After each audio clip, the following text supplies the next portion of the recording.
Spark, like the organization name hints, is a nonprofit working to kindle Manhattan area startups and stimulate the local entrepreneurial atmosphere. I spoke with some of the businesses that are getting involved at their recent launch event. Food insecurity has been on the rise amid the COVID-19 pandemic, now touching as many as 23% of U.S. households, according to Northwestern University researchers. We caught up with a local food bank to see how that's impacting their mission. We'll also recap last week's K-State football game and take a quick look at what to expect on Saturday.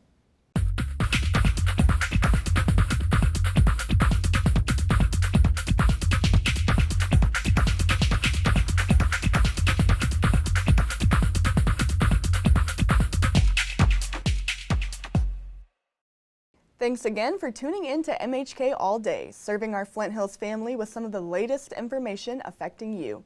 I'm Katie Fink. Have you wanted to start your own business but don't know where to begin? A new Manhattan nonprofit may be able to help. In an effort to ignite entrepreneurial spirit, Spark was launched last week to give people the chance to connect with industry professionals and get tips on how to start a business. Angie Moss says her company's partnership with Spark helps get the word out. So Startup MHK is a business pitch competition that happens annually here in Manhattan. We're in our 4th year right now, and we're an official partner with Spark. Our biggest goal is to invite entrepreneurs in the community to give their business pitch. It's usually about 4 minutes long. Spark is also partnered with The Fellow, a collaboration space that can be used by people who may not have their own office or meeting space. The Fellow includes a media area, office spaces, and multiple conference rooms for anybody to use. Community manager of The Fellow, Emma DeVan, says they are working together to benefit the entrepreneur. So it's all of the people, too, that are with The Fellow and also with Spark have just been connected through all of these things, which just kind of all ties back to promoting local entrepreneurship and local businesses. Being a network and a hub and a different place for local entrepreneurs to come, whether they're at any stage of their business, I think is the most important part. So they could have already been open for a year or two, and Spark still is willing to help them get to the next level or find the people they need to connect with in the community to get to that next level. One Manhattan entrepreneur has used Spark to bring his business plan into fruition.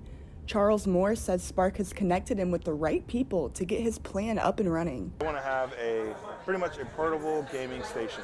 What that means is we sell pizza by the slice, and then when we get there, we actually harness and encourage competition. For all those gamers out there that understand that gaming is a lifestyle, gaming's the same thing as when people say ball is life, well, gaming is life, and we want to harness that and actually use that community for good and eat pizza along while we do it.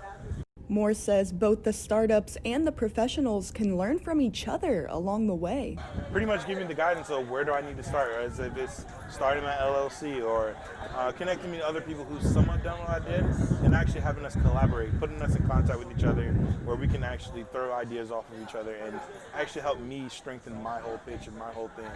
And before, I would have never met that person, never would have been in contact with them. So it's pretty cool to actually have something where I can sharpen myself against them and they can sharpen themselves against me. And in the end, we both have a better product. And Spark is the middleman saying, hey, we helped that out. So Spark hopes to bring in outside dollars while keeping the talent right here in the Manhattan area. Visit sparkmhk.com to be the first to know about upcoming opportunities in the area. Nearly 1/4 of U.S. households struggled to consistently put food on the table as economic hits stemming from the pandemic continued through the summer.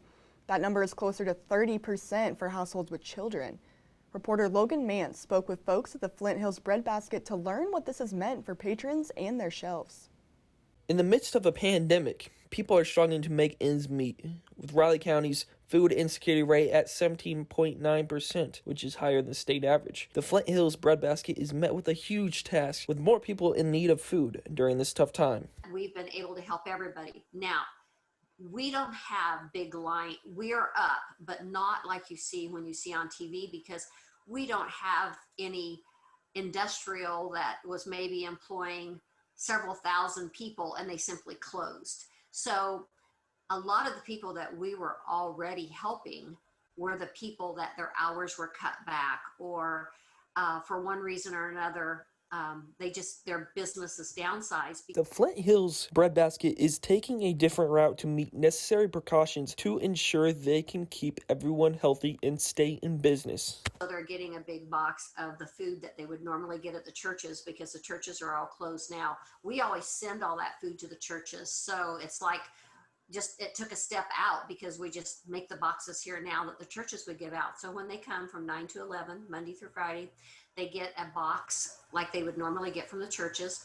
They get a box with their milk and their margarine and their eggs. And then if we have plenty, they'll get another whole box of produce. And then they get a box of sweets and breads and things like that. And so they're getting everything that they would normally get, but they're getting it all from us. And we have closed our hours down from 9 to 11 just to make it so we have, we're really busy during that time. Mary Beth Kiefer said they are low on certain food items because they normally rely on their many events that draw a lot of interest to donors. We're not able to have Project Manhattan, and that usually brings in about $15,000 and about 15,000 pounds. So that was a big loss. We were not able to have our golf tournament. We weren't able to have the mail carriers drive, which brings in about 10,000 pounds. I already know that the Cats for Cans will look very different. We do have it scheduled for the end of October. It's October the 24th, and it's their homecoming game against KU. But we already know that the athletes will not be able to go around because there's no tailgating. Right now, the Flint Hills breadbasket isn't accepting volunteers. Mary Beth Kiefer said, with the holidays around the corner, donations will be helpful, whether it's financial or food donations. You can visit their website or call them for more details. Kansas State football clinched victory after a final-minute interception in a huge matchup versus Oklahoma last week. Facing the third-ranked team in the nation, experts didn't favor K-State, but that only fueled the Cats more. Reporter Daisy Hagedorn recaps the game and previews this week's matchup. After a devastating loss against Arkansas State, the Cats were looking to bounce back with a win. K-State traveled to Norman where they had a slow start but picked up the pace in the third quarter. The Sooners had a 21-point lead until K-State's Deuce Vaughn took over the game. The freshman running back recorded 174 yards and a rushing touchdown in the Cats' victory.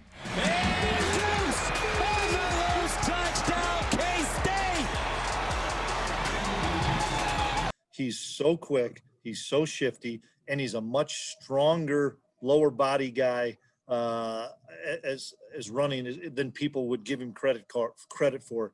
He's got great strength, obviously really good hands, and I'm glad he's on our squad. The Cats won by just a field goal from the mighty midget Blake Lynch, making it 38-35.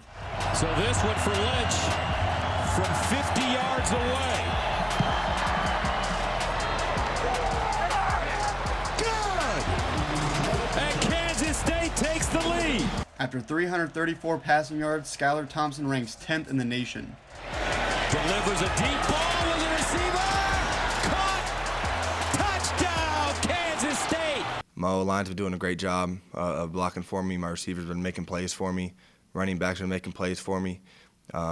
There's so many things that go into that. Our coach getting us in good plays, and just comes down to me executing and trusting my preparation, my teammates, and there's just so much that goes into that stuff. The Cats battle Texas Tech this Saturday in the Little Apple at 2:30. Kansas State is ranked second in the Big 12 with Texas Tech in last. Despite the conference ranks, both teams are 1-1 overall. In Manhattan, I'm Daisy Hagedorn, MHK All Day. When you play for each other, great things can happen. That game will be live on Fox Sports, or you can listen at kstatesports.com. That's all for this week. Follow us or subscribe on your platform of your choosing to stay up to date on our latest stories. Thanks for watching.